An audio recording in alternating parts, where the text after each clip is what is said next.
Now, probably the smoke has settled and most of you napanood nyo na yung Apple launch 2025 ni Steve Jobs. Now, with the Pro model and the Pro Max model ni iPhone 17 being redesigned this year, and normally you'll see incremental upgrades sa mga iPhone series, but this year, ako na nagsasabi sa inyo, they took a bit further. Last year was all titanium. This year, alamin natin kung ano pinag-usapan nila and should you even upgrade. So huwag kang umalis after this quick intro.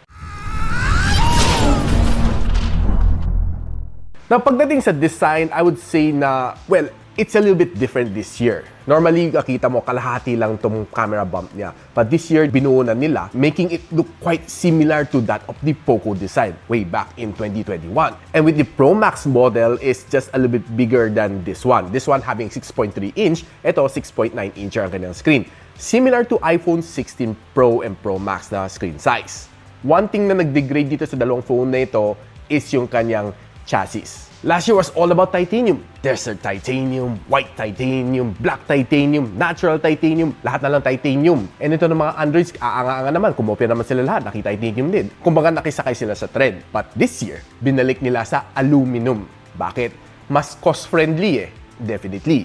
So it suffered a little bit of yung kind of weight changes. Nagdagdag siya na roughly 6 grams, pero though 6 grams is just minimal lang para sa akin. So si iPhone 17 Pro has a starting price point of $1,099 which simply translates to 63,000 pesos, and si iPhone 17 Pro Max has a starting price point of $1,199 which simply translates to 68,500 pesos. Lahat yan wala pang shipping and wala pang taxes here in the Philippines. So if I were you, abangan ninyo ang launching ng Beyond the Box and Digital Walker, which I'll post the link on the description kung kailan lalabas to. But a quick teaser, nakuha ko na rin ng balita. Most likely, it's a second week of October or a third week ng October. So abangan niyo sa Facebook page ko, I'll make the announcement. Before we even consider upgrading to these two phones, alamin muna natin kung ano nga ba talaga nagbago. Now, this time around, this one is sporting the A19 Pro chip. It is a step up from the A18 Pro chip last year. Sabi ni Apple, it has stepped up significantly, giving you 20% boost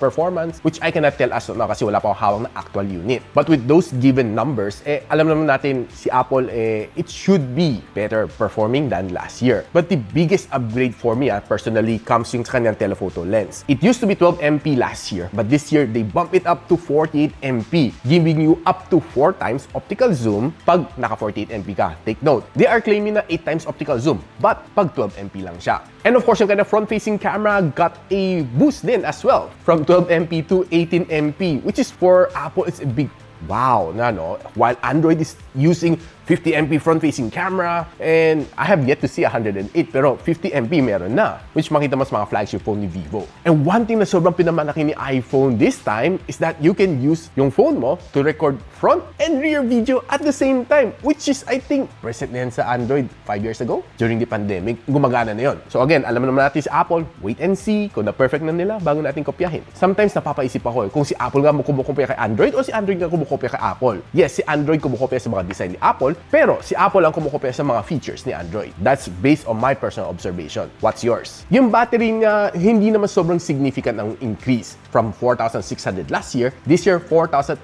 mAh, which I think they should increase yung charging speed niya. PD 2.0, so meaning it's still 25 watts. I think it's about time to make it PD 3.0. Don't you think? Making your iPhone charge a little bit faster compared to last year's model. Kasi additional 200 mAh is basically nothing. And it's still using the lithium ion while everybody else Android world is using the silicon carbon to make your phone a lot lighter. Not on the iPhone. We would follow later. And this one is already using the Bluetooth 6.0 compared sa last year na Bluetooth 5.3, which is, I think, medyo mas advanced na siya, konti. But the biggest thing dito should be the iOS 26, which I'm interested to use pretty soon once I launch out itong phone na ito here in the Philippines. And another thing na sobrang wow for this year is yung kanang anti-glare na screen. Plus yung kanang ProMotion, which is, well, matagal na meron ni Android, which is tawag namin LTP o AMOLED display, which can let your screen switch from 1 Hz pag hindi mo ginagamit, and pwede siya mag-adjust sarili na up to 120 Hz if ginagamit mo ng todo. Sarili siya mag-adjust so depending sa usage mo, which in return, it saves a lot of battery. And before ko makalimutan, this one's IP68 rated, and yung kanyang last year is ceramic shield, and this year is ceramic shield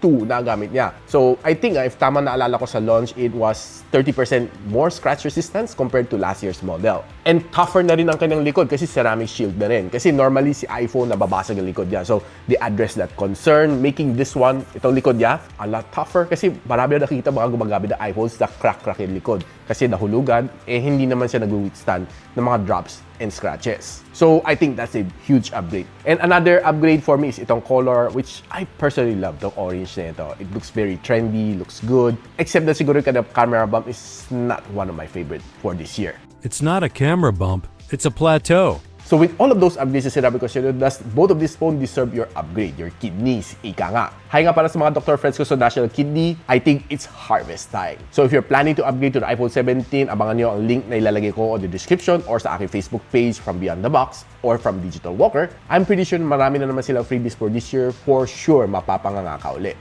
So if you're deciding to upgrade, let me know in the comments. And kung ano nga ba features ang nagustuhan nyo rin dito, let's talk about it sa comment section. And if you find this video helpful and may kilala ka mga gusto mag-upgrade for this year, i-share nyo lang itong videos kanila. And of course, inaanayahan ko kayo mag-subscribe dito sa aking channel para hindi nyo ma-miss out mga video like this one here on my channel. And up next na video, pag-usapan natin itong dalawang model, si iPhone 17 and si iPhone Air. So hanggang muli, kita-kita ulit tayo sa aking susunod na video.